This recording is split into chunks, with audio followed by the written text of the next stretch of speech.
Active versus passive. It's one of the oldest debates in investing. And for the longest time, the lines were drawn pretty clearly in the sand.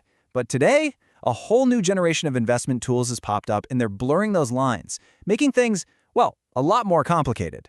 So let's dive in and really try to decode what's happening in the world of modern investing. If you've ever felt that sense of choice overload when you're looking at where to put your money, you are definitely not alone. I mean, the sheer number of funds and strategies and acronyms, it can feel like you're trying to navigate a maze without a map. And look, this isn't just some abstract academic debate. It's a real-world dilemma that people are facing every single day. Just take a look at this Reddit user, right? They're getting completely conflicting advice. On one hand, you've got the conventional wisdom that says passive is better, passive is cheaper. But on the other, their own advisor is making a pretty compelling case for active funds. So who's right? Well, the answer, as it turns out, is way more complex than you might think. To really answer that question, we first have to understand how that simple black and white choice of active versus passive is being completely challenged. See, a whole new category of strategies has shown up, and they're all promising a smarter way to build your portfolio. And this brings us right to the heart of the matter. Where do these new strategies, you often hear them called smart beta, where do they actually fit in?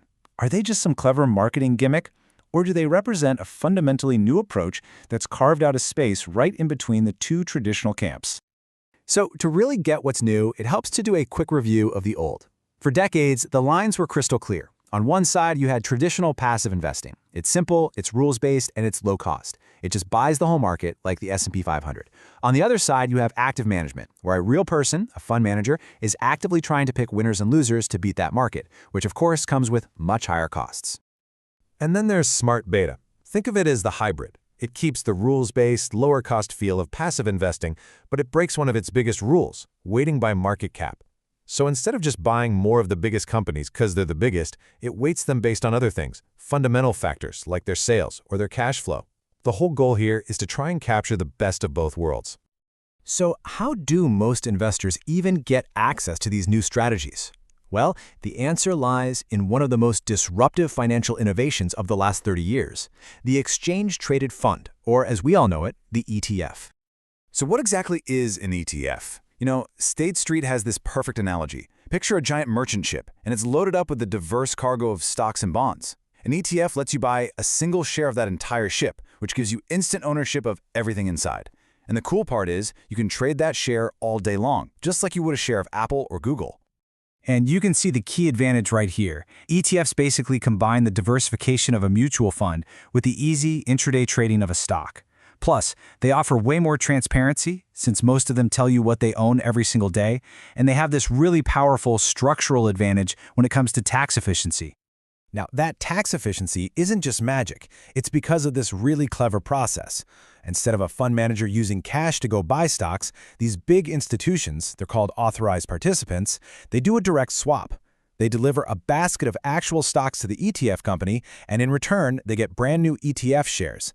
And because it's a trade of stocks for shares instead of a cash sale, it very cleverly avoids triggering capital gains taxes inside the fund. This is a huge advantage over old-school mutual funds. Okay, so ETFs sound pretty great, right? Low costs, tax efficient, super easy to trade. But, and this is a big but, like an iceberg, what you see on the surface isn't always the full picture. Let's peel back the curtain and look at the hidden costs of ownership. You see numbers like this advertised everywhere, an expense ratio of just 0.03%. I mean, it seems practically free. And this is the most visible cost, and it's a major selling point for ETFs. But that is absolutely not the whole story. Not even close. The real cost to you, the investor, is more than just that tiny little management fee. Your total cost of ownership goes way beyond that fee. Every single time you trade, you have to pay the bid-ask spread. That's that tiny slice of profit for the market maker. You also have to think about whether you're buying the ETF for more than its underlying parts are actually worth. These little costs, they can really add up and start eating into your real-world return.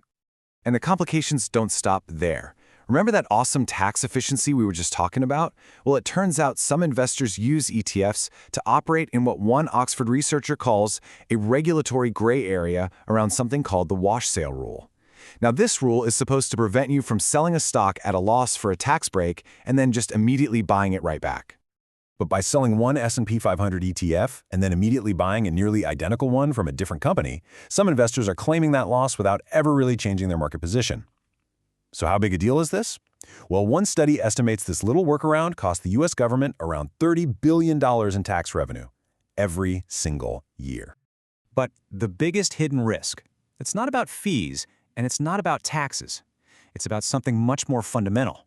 It's about our own behavior. And this brings us to what one academic paper actually calls the dark side of ETFs.